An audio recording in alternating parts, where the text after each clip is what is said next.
That's Jack. David Lawson said, I'm from Cleveland. Can't believe Wrestling 2 hung out on Timber Hills Drive in Cleveland. Awesome stories from the 2 tribute show. Yeah, not only did he do that, but one night we were coming back from Knoxville, Tennessee. And back then you could, and Jack might remember this about years ago, but you could get these little M80s, but they were homemade. They were like a little thing of dynamite, okay? And these things could do some damage. So we're getting back from Knoxville at the Coliseum, and he goes out there and he thinks it's so. He lights one and he throws it, and it knocks out lights all the way around us. Yeah, he starts running, gets in his car. He says, "I'm leaving it with you." Yeah, lights come on in people's houses. We're talking about like 1 a.m, and we're boom. And it knocks out every outside light that's out there. He said, all right, I'm done here. We'll see you later. Jordan said Nick Gula's spot show book in 1980 is better than WWE. Hey, what about, you're talking about the basketball matches? I believe that's what he's talking about. Those were quality things right there. The basketball shows. That was what people. David Lawson said, Lightning Express, underrated tag team, in my opinion. What you say? Oh, yes. Yeah. Yes. Absolutely. Yeah, never was given the opportunity to really go. But as they were put together, that was at the end of Ole Anderson's run, wasn't it? Yeah, I believe so. So I mean, I don't think they got a chance. And if Brad would have went with Tim, there's no telling what that would have ended up being. I think that would have been. This will be. I think this is my opinion of it. Vince McMahon. I don't believe now. This might be. I don't believe that Vince McMahon was as of a genius as people give him to be. I think George Scott was at the beginning. George Scott knew how to take the wrestlers. He knew how to take Jimmy Snuka, Roddy Piper, Paul Orndorff. He knew how to build them. And now what made Vince smart was he was able to take those guys and say, okay, listen, we're going to be able to build this, but it's going to take me a while to build it. But once I get Jimmy Snuka over, once I get Roddy Piper over, now we're in the ball game. So I think you have to give the credit to George Scott. Then you have to give the credit to Terry Garvin and Pat Patterson. Because and you have to give Vince the credit because he did say, okay, all right, let's go for it. Let's do it. He wasn't like some people that own wrestling companies and just didn't want to listen to nothing nobody said. Right. But so I believe that you're only as good as the writing you have. And I think those people were the best. And I think really, if you look at Pat Patterson after Pat Patterson, it's never really gotten back. I think they did 2 years with the Attitude Era, which, unfortunately they say Vince Russo did have something to do with that. I don't know what he had to do with it, but they did say he had something to do with it. Well, and we have to remember that when you're the time that you're talking about, every person that they brought was established. Yeah, they had already been established somewhere else. Hulk Hogan really was established somewhere else. He wasn't Vince McMahon's creation. No. Neither was Roddy Piper or Paul Orndorff or any of the others. These developed over the years. And I'm talking about developing. They didn't pop up on the scene. They developed in the territory system, which was the foundation, was the developmental, and now it is gone. It's destroyed. And so, how do you really develop? Because you have no training ground. There's no going from one place to the next, learning. And you can't really learn on an independent level. No. And I don't think you really can learn inside of where you're in that where you're not able to leave and go somewhere else and work and then come back. I mean, think about it. Ricky Steamboat was Richard Blood in Georgia. Okay, he developed his craft. He developed his craft somewhere else, and then George Scott made Ricky Steamboat, and he was a superstar in the Carolinas. Ric Flair was not developed in the Carolinas. He was developed for Vern Gunner. If anybody have ever seen him without the blonde hair, he doesn't even look like the same person. You wouldn't even know him. He had a lot of weight on him, and then over the years he developed. So it's being able to develop elsewhere, and really when they came in, were you Roddy Piper or Paul Orndorff or Jimmy Snuka, they were polished when they already came. There was no developing them. And they basically developed themselves. Dusty Rhodes developed himself over the years. Superstar Billy Graham developed himself over the years. And so there was no input really from Vince McMahon or his people on these core people who developed. Junkyard Dog was another already developed before he got there. He did use all developed people. And when I say you can't learn on an independent level, I think that to learn on an independent level, you have to have somebody like Jack Lord that's going to be there to say, okay, you did step 1, 2, but where's 3 and 4? You left those steps out.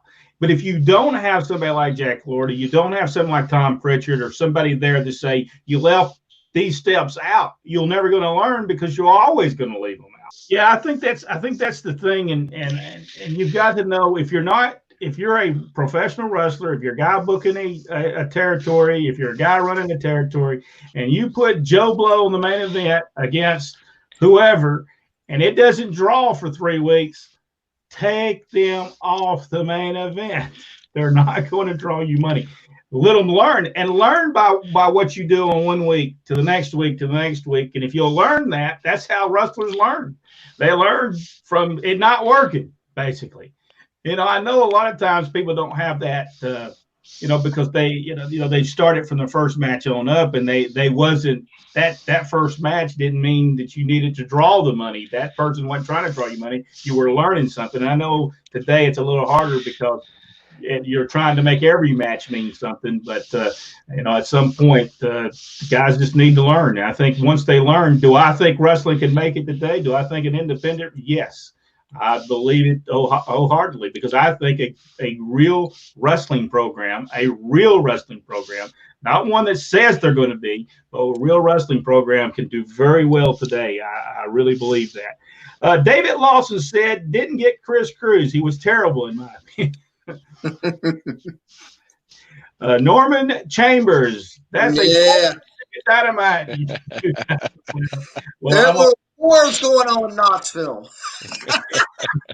Let me tell you, Tony Atlas became a person who could not hear anything for days after he dropped one of those in the floorboard. He forgot that the number one thing about throwing them out the window is make sure the window is open. That's right. Driving down the interstate, throwing them out. Yeah, make sure. Those things would lock your car. They were so bad.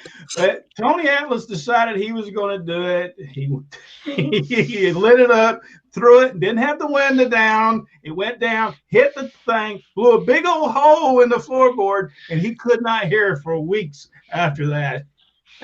Those things, Knoxville started a real bad trend back in those days. It was fun.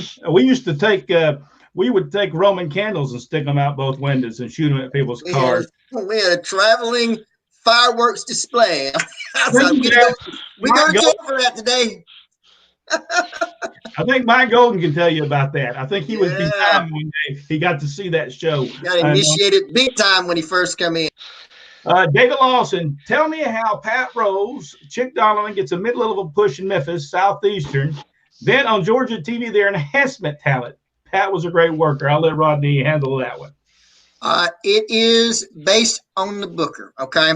Let's say that Pat Rose he was working in Memphis, so Lawler was doing the booking. So if Lawler went to Atlanta, part of Lawler's crew would have been Pat Rose and Chic Donovan. Well, in Atlanta, the booker might be Ole Anderson or Bob Armstrong or whoever. Same thing with Southeastern. It might have been Robert Fuller doing the booking. So if he would have went to Georgia and he would have took his crew with him, if Pat Rose would have come with him because he had great success in Alabama with him, he would have took him, and then you would have saw him in a different capacity. Same thing with Outlaw Ron Bass. Ron Bass did great wrestling in Southeastern, drew a lot. When Bob brought him to Atlanta, he put Ron Bass on the main event. And I'm sorry, but Ron Bass wasn't going to draw on the main events in Atlanta. We're not sure why.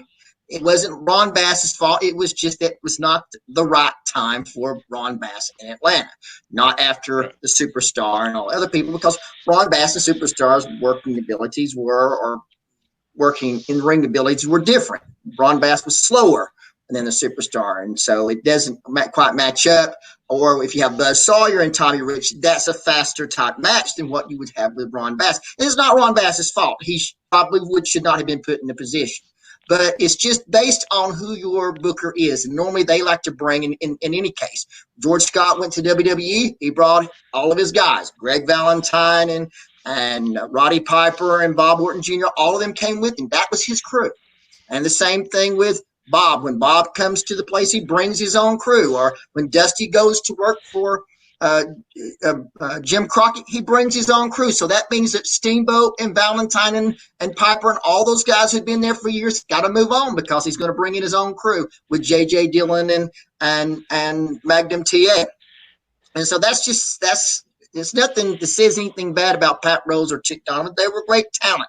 It's just the booker and your leader, just that wasn't a part of the plan for them. If that would have been Ron West and he could have, Pat Rose would have got pushed in Atlanta. Mm-hmm. Bobby Eaton would have got pushed in Atlanta. Right. Dennis Condrey would have got pushed in Atlanta. But Ole Anderson always looked at Pat Rose, and he's a Tennessee boy. He wasn't going to push him. Unfortunately, Chick Donovan started in Atlanta and wrestled on TV in Atlanta as an enhancement talent, so he was never going to get the chance to work wrestle in Atlanta and be pushed. It was hard to break past that enhancement level back then. Right. Yeah. Right. So, and they were both great wrestlers. Pat Rose probably is one of the, as far as go back and watch his stuff from Mid-South Wrestling. Yes.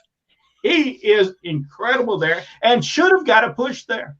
He really should have got the push there because he was that good. He could have drawn money in Louisiana. There's no doubt. Well, I wrestled Pat actually before I ever met him. We had separate dressing rooms, and I had a match with him. And, man, he was so good. I mean, I absolutely loved the match. And, and then the next night we worked each other again, but had a adjoining dressing room. I actually got to meet him. And, he's been one of my best friends ever since then.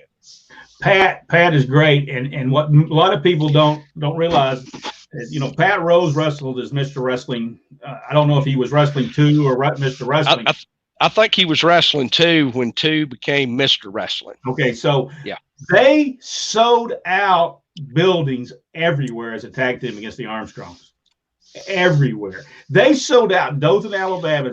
They sold it out so bad they'd have these big, we called it the Dothan door. It was a big old door. They had to open that door up and sold tickets on the outside so people could watch the match. This was Pat Rose and Miss Wrestling 2, and they were Miss Wrestling against the Armstrongs. Big houses there, and so people that say, hey, wrestling was drawn, and Pat Rose and Wrestling 2 in the main event was packed, and I can't remember the exact year of that. I don't know if that's after he left it, Mid-South Wrestling, or it was before it. I'm not familiar. I don't remember. I believe it was before.